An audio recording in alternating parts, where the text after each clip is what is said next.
Mobile, এটাকে আমরা মাধ্যম বলি। আপনি আমেরিকা, ইউরোপ, সৌদি আরব, ইরান, আপনি লন্ডন, যেখানে কথা বলবেন সেখানে একটা মাধ্যম হলো মোবাইল, ঠিক কিনা বলুন? ও ভাই, আপনি আপনার বন্ধুর সাথে যোগাযোগ করবেন, বান্ধবীর সাথে যোগাযোগ করবেন, ভাইয়ের সাথে যোগাযোগ করবেন, বাবার সাথে যোগাযোগ করবেন, আপনার মাধ্যমটা হলো মোবাইল।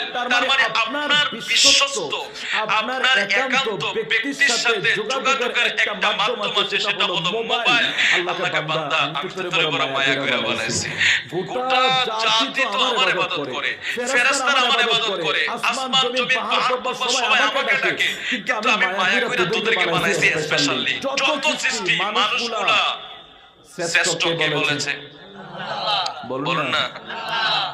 আরে মানুষগুলা অনেক শ্রেষ্ঠ, আল্লাহ বড় মায়া করে বানাইছে, কিন্তু মানুষগুলা যখন মায়া করে বানানোর পরে আল্লাহ বলে, বান্দা দুনিয়ার তো যোগাযোগের অনেক কিছু তোর বন্ধুর সাথে একটা মাধ্যম দিয়া